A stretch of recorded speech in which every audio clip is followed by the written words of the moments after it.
മിശിഹായിലെ സ്നേഹമുള്ളവരെ, നമ്മുടെ അനുദിന ജീവിതത്തിൽ നമ്മൾ ഏറ്റവും കൂടുതൽ ആഗ്രഹിക്കുന്ന രണ്ട് വിഷയങ്ങളാണ്. ഒന്ന് സമാധാനവും മറ്റൊന്ന് സന്തോഷവും. ഇല്ലേ? നമ്മൾ പറയില്ല ആരാ സന്തോഷം, അല്ലേ? ആരാ സന്തോഷം ആഗ്രഹിക്കാത്തത്? നമ്മളാണെങ്കിലും തമാശയ്ക്കാണെങ്കിലും പറയില്ലേ ആരാ ഒരു സന്തോഷം ആഗ്രഹിക്കാത്ത. കഴിഞ്ഞ ദിവസം ഒരു സഹോദരനെ കണ്ടപ്പോൾ സഹോദരൻ പറഞ്ഞാണ്, എൻ്റെ അച്ഛാ ഭാര്യ പിന്നെ പുറത്താണ്, മെൽബണിൽ നമ്മുടെ ഡാനിയലച്ഛൻ്റെ ധ്യാനം വരുന്നുണ്ട്. അപ്പോൾ 3 ദിവസത്തെ ധ്യാനം, 4 ദിവസത്തെ താമസമുള്ള ധ്യാനമാണ്. ഭാര്യ അതിന് ബുക്ക് ചെയ്തിട്ടുണ്ടെന്നാണ് പറഞ്ഞത്. അപ്പോൾ ഞാൻ ചോദിച്ചു, ചേട്ടൻ ബുക്ക് ചെയ്തില്ല? ഞാൻ ബുക്ക് ചെയ്തിട്ടില്ല, ഭാര്യ പോകുന്നുണ്ട്. എന്നിട്ട് പറയാം ആരാ ചെറിയപ്പോൾ സന്തോഷം സമാധാനമൊക്കെ ആഗ്രഹിക്കാത്തതെന്ന്. അതായത് പുള്ളിക്കാരത്തി 3-4 ദിവസം ഏതായാലും ധ്യാനത്തിന് പൊക്കോളും, അതുകൊണ്ട് പുള്ളിക്ക് ഫ്രീ ആയിട്ട് താമസിക്കാനോ. പുള്ളി പറഞ്ഞ, എന്നിട്ട് പുള്ളി പറഞ്ഞ ഡയലോഗ്, ആരാച്ചാ ഇത്തിരി സമാധാനവും സന്തോഷമൊക്കെ ആഗ്രഹിക്കാത്തതെന്ന്. അത് ഏത് വിധത്തിൽ വേണമെങ്കിലും നമുക്ക് എടുക്കാം. എന്ന് പറയുന്ന പോലെ നമ്മളൊക്കെ ഈ പറയുന്ന സമാധാനവും സന്തോഷമൊക്കെ ആഗ്രഹിക്കുന്നവരാണ്. അല്ലാതെ നമുക്ക് പറയാൻ പറ്റില്ല. കാരണം നമ്മൾ വൈകാരിക മനുഷ്യരാണ്. നമുക്കൊക്കെ നമ്മുടെ വികാരങ്ങളുള്ളവരാണ്. വൈകാരികമായ അസ്വസ്ഥതകളും അതിൻ്റേതായ സ്വാധീനങ്ങളൊക്കെ നമുക്കുള്ളതാണ്. അതുകൊണ്ട് തന്നെ സമാധാനം പോകാൻ അധികം സമയം വേണ്ട, സന്തോഷം നഷ്ടപ്പെട്ടു പോകാൻ അധികം സമയം വേണ്ട.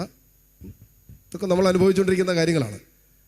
അപ്പം അങ്ങനെ അനുദിന ജീവിതത്തിൻ്റെ യഥാർത്ഥ അനുഭവങ്ങളിൽ സന്തോഷവും സമാധാനവും ഒക്കെ നിരന്തരം അനുഭവിക്കണമെന്ന് ആഗ്രഹിക്കുന്ന നമുക്ക് ഇന്നത്തെ സുവിശേഷം തരുന്നത് നമുക്കൊരു ബോണസാണ്.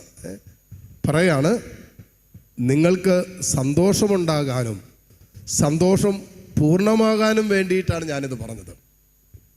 ചുമ്മാ സന്തോഷം ഉണ്ടാകാൻ വേണ്ടിയിട്ട് മാത്രമല്ല, സന്തോഷം പൂർണ്ണമാകാൻ വേണ്ടിയിട്ട് കൂടിയാണ് ഞാൻ. അതായത് പൂർണ്ണമായ സന്തോഷം ലഭിക്കേണ്ടതിന്, അനുദിന ജീവിതത്തിൽ പൂർണ്ണമായ ആനന്ദവും സന്തോഷവും അനുഭവിക്കുവാനുള്ള ഒരു വഴി ഇന്നത്തെ സുവിശേഷത്തിലൂടെ ഈശോ നമുക്ക് പറഞ്ഞു തരിക. നമ്മൾ ഈ നെട്ടോട്ട് ഓടുന്നതും എല്ലായിടത്തും പരതിക്കൊണ്ടിരിക്കുന്നതൊക്കെ ഈ സമാധാനത്തിന് സന്തോഷത്തിനൊക്കെ വേണ്ടിയാണ്. ഇവിടെ വിശുദ്ധ ഗ്രന്ഥത്തിൽ ഈശോ മനോഹരമായിട്ട് നമുക്ക് പൂർണ്ണമായ സന്തോഷം ഉണ്ടാകേണ്ട വഴി ഈശോ പറഞ്ഞു തരുന്നുണ്ട്. ഈശോ പറഞ്ഞ 2 കാര്യങ്ങളാണ്, വളരെ പ്രധാനപ്പെട്ട 2 കാര്യങ്ങളാണ്. സമാധാനം ഉണ്ടാകാൻ വേണ്ടി കർത്താവ് പറഞ്ഞു, നിങ്ങൾ എൻ്റെ സ്നേഹത്തിൽ നിലനിൽക്കുവിൻ. ഇതാണ് വളരെ പ്രധാനപ്പെട്ട ഒരു വിഷയം പറഞ്ഞത്. എൻ്റെ സ്നേഹത്തിൽ നിലനിൽക്കുവിൻ. സ്നേഹത്തിലായിരിക്കാനല്ല പറഞ്ഞത്, സ്നേഹത്തിൽ ജാഗരണ പ്രാർത്ഥന തുടങ്ങുന്നേക്കാളും ഉറങ്ങിയോ? സ്നേഹത്തിൽ നിലനിൽക്കുവിൻ എന്നാണ് പറഞ്ഞത്. അപ്പോൾ സ്നേഹിക്കാൻ എളുപ്പമാണ്, കുറച്ച് നാളൊക്കെ സ്നേഹത്തിൽ തുടരാനും ഒക്കെ എളുപ്പമാണ്. മനസ്സിന് മുറിവുണ്ടാകുന്നത് വരെയൊക്കെ നമ്മൾ പലരെ സ്നേഹിക്കും. എന്നിട്ട് നമ്മൾ ആരെ സ്നേഹിക്കുന്നുവോ അവരിൽ നിന്ന് എന്തെങ്കിലുമൊക്കെ നമ്മുടെ മനസ്സിൽ നിൽക്കുന്ന മുറിവോ അനുഭവമോ ഒക്കെ കിട്ടിക്കഴിഞ്ഞാൽ ചിലപ്പോൾ ആ സ്നേഹം അവിടെ അവസാനിക്കുകയും ചെയ്യും. എന്നിട്ട് നമ്മൾ പറയും, നമ്മൾ ഇത്രയും സ്നേഹിച്ചതാണ്, നമ്മൾ ഇത്രയും അവരെ മനസ്സിലാക്കിയതാണ്, നമ്മൾ അവർക്ക് വേണ്ടി ഇത്രയൊക്കെ ചെയ്തതാണ്, എന്നിട്ടും അവരുടെ ഭാഗത്തു നിന്നൊക്കെ ഇങ്ങനെ ഉണ്ടായില്ലേ എന്ന് പറഞ്ഞുകൊണ്ട് നമ്മൾ ഇത്രയും നാളത്തെ സ്നേഹവും സ്നേഹബന്ധങ്ങളൊക്കെ ചിലപ്പോൾ അവിടെ വെച്ച് അവസാനിപ്പിക്കും. പക്ഷേ ഈശോ ഒരു പറഞ്ഞ കാര്യം, പക്ഷെ അവിടെ വെച്ച് അവസാനിപ്പിക്കുന്ന പ്രശ്നം എന്താണെന്നറിയോ? നമ്മുടെ സ്നേഹം പൂർണ്ണമാകുന്നില്ല, അല്ലെങ്കിൽ സ്നേഹത്തെ നമുക്ക് നിലനിൽപ്പില്ല. അതുകൊണ്ടാണ് ഈശോ പറഞ്ഞത്, ഞാൻ നിങ്ങളോട് പറയുന്നു, നിങ്ങൾ സ്നേഹിക്കുവിൻ, ഈ സ്നേഹത്തിൽ നിലനിൽക്കുവിൻ. പിതാവ് എന്നെ സ്നേഹിച്ചതുപോലെ ഞാൻ നിങ്ങളെ സ്നേഹിച്ചു എന്ന് പറഞ്ഞാൽ നിങ്ങൾ എന്ത് ചെയ്യണം? ഈ സ്നേഹത്തിൽ നിലനിൽക്കുവിൻ. ഈ നിലനിൽപ്പാണ് നമുക്ക് ഈ കാലഘട്ടത്തിൽ ഏറ്റവും പ്രശ്നമായിട്ട് മാറിയിരിക്കുന്നത്. ബാക്കി എന്ത് കുഴപ്പമില്ല, പക്ഷേ ഈ സ്നേഹത്തിൽ നിലനിൽക്കുന്നതാണ് നമ്മളെ സംബന്ധിച്ചിടത്തോളം വല്ലാത്തൊരു ബുദ്ധിമുട്ട്. കാരണം സ്നേഹത്തിൽ നിലനിൽക്കണമെങ്കിൽ യേശു സ്നേഹിച്ചതുപോലെ സ്നേഹിക്കണം.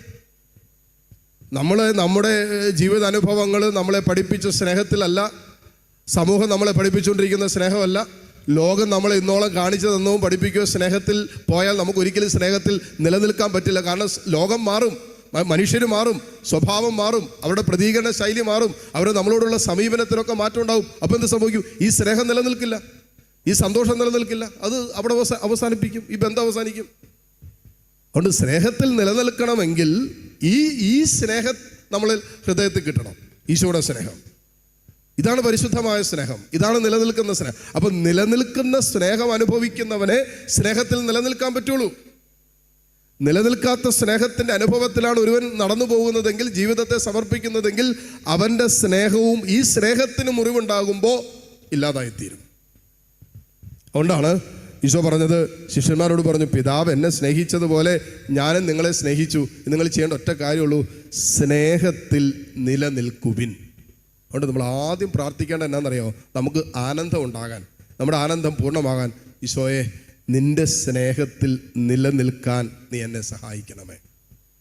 ഇതാണ് ആദ്യം പ്രാർത്ഥിക്കുന്നത്. ഈ സ്നേഹത്തിൽ നിലനിൽക്കാൻ പറ്റിയാൽ നമ്മുടെ സന്തോഷം പോവുകയല്ല, നമ്മുടെ ആനന്ദം നഷ്ടപ്പെട്ടു പോലും. വേദന ഉണ്ടാകില്ലെന്നൊന്നുമല്ല ഞാൻ പറയുന്നത്, മുറിവുണ്ടാകില്ലെന്നും പറയുന്നില്ല, സ്നേഹത്തിന് പരിക്കേൽക്കില്ലെന്നും പറയുന്നില്ല, സ്നേഹത്തിൻ്റെ അനുഭവങ്ങളിൽ അസ്വസ്ഥതകൾ ഉണ്ടാകില്ലെന്നല്ല. പക്ഷെ ഇതൊക്കെ ഉണ്ടായാലും നമ്മുടെ ആന്തരിക ആത്മീയ മനുഷ്യൻ അനുഭവിക്കുന്ന ആനന്ദം അത് നഷ്ടപ്പെട്ടു പോകില്ല. എന്നിട്ട് ഈശോ പറഞ്ഞു, ഇനിയിപ്പോൾ എങ്ങനെ സ്നേഹത്തിൽ നിലനിൽക്കാൻ പറ്റും? അതിനുള്ള വഴിയും കർത്താവ് അടുത്ത വചനത്തിൽ പറയുന്നുണ്ട്. ഞാൻ എൻ്റെ പിതാവിൻ്റെ കൽപ്പനകൾ പാലിച്ച് ആ സ്നേഹത്തിൽ നിലനിന്നതുപോലെ നിങ്ങൾ എൻ്റെ കൽപ്പനകൾ പാലിച്ചാൽ എൻ്റെ സ്നേഹത്തിൽ നിലനിൽക്കാൻ പറ്റും. അത്ര കൃത്യമായിട്ട് എഴുതി വെച്ചിരിക്കുന്നത്. ഞാൻ എൻ്റെ പിതാവിൻ്റെ ഹിതമനുസരിച്ച് ജീവിക്കുന്നത് കൊണ്ട് ആ സ്നേഹത്തിൽ, ഞങ്ങൾ ആ സ്നേഹത്തിൽ നിലനിൽക്കുന്നത് പോലെ എൻ്റെ കൽപ്പനകൾ നിങ്ങൾ പാലിച്ചാൽ എൻ്റെ സ്നേഹത്തിൽ നിങ്ങൾ നിലനിൽക്കും.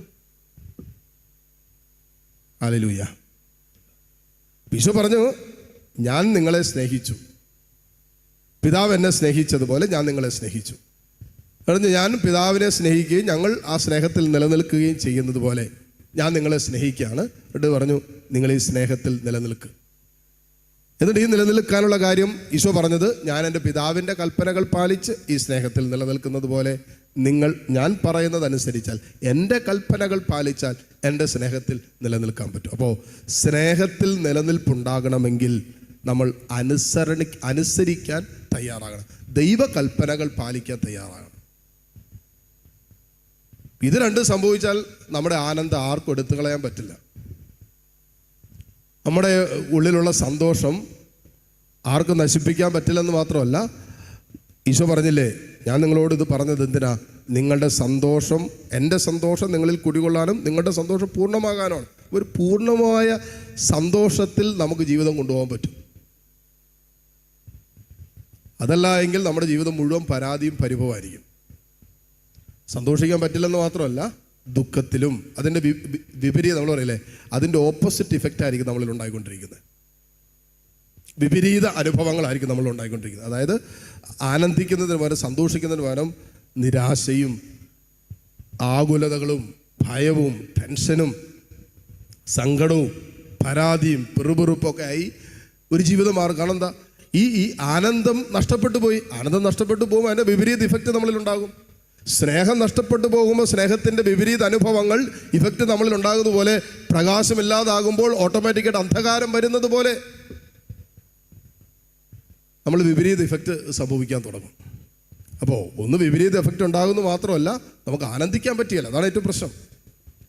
ഈശോ മനോഹരമായിട്ട് ഇന്നത്തെ സുവിശേഷത്തിലൂടെ നമ്മുടെ അനുദിന ജീവിതത്തിൽ നമ്മൾ മുന്നോട്ട് കൊണ്ടുപോകാൻ, ആനന്ദത്തിൽ മുന്നോട്ട് പോകാൻ വേണ്ട ഏറ്റവും പ്രധാനപ്പെട്ട ഒരു വഴി ഈശോ നമുക്ക് കാണിച്ചു തന്നു. പറഞ്ഞു, ഞാൻ സ്നേഹിച്ചതുപോലെ സ്നേഹിക്കുക, സ്നേഹത്തിൽ നിലനിൽക്കുക, സ്നേഹത്തിൽ നിലനിൽക്കാൻ എൻ്റെ കൽപ്പനകൾ പാലിക്കുക. അപ്പോൾ നിങ്ങളുടെ സന്തോഷം പൂർണ്ണമാകും. ഇതിലെവിടെയെങ്കിലും യേശുവിൽ വസിക്കാതിരിക്കുകയും അവൻ്റെ കൽപ്പനകൾ അനുസരിക്കാതിരിക്കുകയും ചെയ്യുമ്പോൾ നമ്മുടെ സന്തോഷത്തിന് അസ്വസ്ഥതകളുണ്ടാവും. അടുത്തൊരു സംശയമില്ല. അപ്പോൾ നിലനിൽക്കുന്ന സന്തോഷം, പൂർണ്ണമായ സന്തോഷം അനുഭവിക്കണമെങ്കിൽ കർത്താവിൻ്റെ വചനത്തിൽ നമ്മുടെ ജീവിതത്തെ സമർപ്പിക്കുക. ആ വചനം അനുസരിച്ച്, കൽപ്പനകൾ അനുസരിച്ച് ജീവിക്കാൻ നമ്മുടെ ജീവിതത്തെ ക്രമപ്പെടുത്തുകയും ചെയ്യണം. ആ ക്രമപ്പെടുത്തുന്നതിനനുസരിച്ച് നമുക്ക് സന്തോഷം ഉണ്ടാകുന്നത്. എത്ര കണ്ട് ഒരുവൻ സുവിശേഷ അധിഷ്ഠിതമായ, ദൈവവചനത്തിൽ അധിഷ്ഠിതമായ ജീവിതം നയിക്കാൻ തയ്യാറാകുന്നോ, അത്ര കണ്ട് ആനന്ദത്തിലും ദൈവസ്നേഹത്തിലും ഒരുവന് വസിക്കാനും ജീവിക്കാനും പറ്റും. അത്രയ്ക്ക് പച്ചയായിട്ടും അത്രയ്ക്ക് നമുക്ക് മനസ്സിലാകുന്ന ഭാഷയിലും രീതിയിലും ഈശോ വചനത്തിലൂടെ നമ്മളോട് സംസാരിച്ചിട്ട് തന്നിട്ടുണ്ട്, പറഞ്ഞു തന്നിട്ടുണ്ട്. അല്ലേ? നമുക്കിത് പറഞ്ഞു തന്നിട്ടില്ല എങ്കിൽ പിന്നെ നമ്മൾ ലോകം മുഴുവൻ അന്വേഷിക്കണം, അവിടെ നിന്നിട്ട് സന്തോഷം കിട്ടുമെന്ന് അന്വേഷിക്കാൻ ഇതിൻ്റെ ആവശ്യമില്ല. നമുക്ക് പൂർണ്ണമായ സന്തോഷത്തിൻ്റെ, ആനന്ദത്തിൻ്റെ വഴി ഈശോ നമുക്ക് പറഞ്ഞു തന്നിട്ടുണ്ട്. അപ്പോൾ ഈശോ കാണിച്ചു തന്ന വഴികളിലൂടെ, ഈശോ പറഞ്ഞു തന്ന വഴികളിലൂടെ നിലനിൽക്കുന്ന നിത്യമായ ആനന്ദത്തിലായിരിക്കാൻ അവൻ ആഗ്രഹിക്കുന്നത് കൊണ്ടാണല്ലോ ഈശോ വഴി പറഞ്ഞു തന്നേ.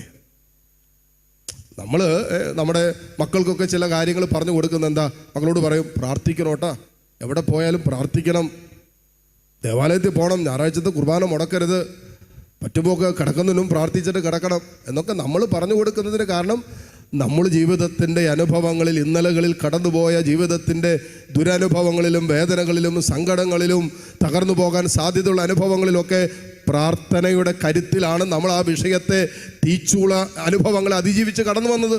അതുകൊണ്ട് നാളെ നമ്മുടെ മക്കൾ സമാനമായ അനുഭവങ്ങളിലൂടെ കടന്നു പോകേണ്ടി വരുമ്പോൾ ഇവരെ അനുഭവങ്ങളിൽ തകർന്നു പോകരുതെന്ന്, തളർന്നു പോകരുതെന്ന് ആഗ്രഹിക്കുന്ന ഒരപ്പനും അമ്മയും നിരന്തരം മക്കളോട് പറയുന്നത്, പ്രാർത്ഥിക്കണോട്ടാ, പള്ളിയിൽ പോണോട്ടാ, കുമ്പസാരിക്കണോട്ടാ, വിശുദ്ധ കുർബാനയ്ക്ക് പോണോട്ടാ, വചനം വായിക്കണോട്ടാ. ഇത് കാരണം എന്താ? നമ്മൾ അനുഭവിച്ച ആത്മീയ ജീവിതത്തിൻ്റെ ധൈര്യവും കരുത്തും നമ്മുടെ മക്കൾ അനുഭവിക്കണമെന്ന് ആഗ്രഹിക്കുന്നതുകൊണ്ടാണ്. അതാണ് ഈശോ ഇത് എൻ്റെ സന്തോഷം, അതായത് ഞാൻ അനുഭവിക്കുന്ന സന്തോഷമുണ്ടല്ലോ, അത് നിങ്ങൾ അനുഭവിക്കാൻ, ആ സന്തോഷം നിങ്ങളിൽ നിലനിൽക്കാൻ, അതിൽ പൂർണ്ണമാകാനാണ് ഞാൻ നിങ്ങളോട് പറഞ്ഞത് എന്നീശോ പറയുമ്പോൾ എന്താ ഉദ്ദേശിക്കുന്നത്? യേശു പിതാവിനോടുള്ള ബന്ധത്തിൽ പിതാവിൻ്റെ ഹിതമനുസരിച്ച് ജീവിച്ചപ്പോൾ അനുഭവിച്ച ഒരു ആനന്ദമുണ്ട്. സഹനങ്ങളിലും വേദനകളിലും തിക്താനുഭവങ്ങളിലും തിരസ്കരണങ്ങളിലും വഞ്ചിക്കപ്പെട്ട അനുഭവങ്ങളിലും യേശു അനുഭവിച്ച ആന്തരിക മനുഷ്യൻ്റെ ആനന്ദമുണ്ട്. ഈ ആനന്ദം യേശു അനുഭവിച്ചുകൊണ്ട് ഈശോ പറഞ്ഞു, ഇത് നിങ്ങളും അനുഭവിക്കണമെന്ന് ഞാൻ ആഗ്രഹിക്കുന്നത് കൊണ്ടാണ്, എൻ്റെ സന്തോഷം നിങ്ങളിൽ കുടികൊള്ളാനും ഈ സന്തോഷം നിങ്ങളിൽ പൂർണ്ണമാകാനും വേണ്ടിയിട്ടാണ് ഞാനിത് പറഞ്ഞത് എന്ന് യേശു പറയുന്നത്. അപ്പോൾ യേശു നമ്മളെ അത്ര കണ്ട് സ്നേഹിക്കുന്നത് കൊണ്ട് അവൻ അനുഭവിച്ച ആനന്ദത്തിൽ നമ്മളും പങ്കാളികളാകണമെന്ന് ഈശോ ആഗ്രഹിക്കുന്നുണ്ട്. അതുകൊണ്ടാണ് ഇന്നത്തെ സുവിശേഷത്തിൽ മനോഹരമായിട്ട് ആനന്ദത്തിൻ്റെ വഴി, പൂർണ്ണമായ ആനന്ദത്തിൻ്റെ വഴിയാണ് ഈശോ നമ്മളോട് സംസാരിക്കുന്നത്. അതുകൊണ്ട് ഏതെങ്കിലുമൊക്കെ വിഷയങ്ങളിൽ വേദനകളോ ദുഃഖങ്ങളോ സങ്കടങ്ങളോ ഒക്കെ നമ്മളെ അലട്ടുന്നുണ്ടെങ്കിൽ ഇതാണ് വഴി. യേശുവിൽ വസിക്കുക, അവൻ്റെ കൽപ്പനകൾ പാലിച്ച് ജീവിക്കുക, നിലനിൽക്കുന്ന ആനന്ദം നമ്മൾ അനുഭവിക്കാൻ തുടങ്ങും. ഈ ആനന്ദത്തിനായി ഈ വിശുദ്ധ കുർബാനയിലൂടെ പ്രാർത്ഥിക്കുകയും യാചിക്കുകയും ചെയ്യാം. സർവശക്തനായ ദൈവം നമ്മെ അനുഗ്രഹിക്കട്ടെ. ആമേൻ.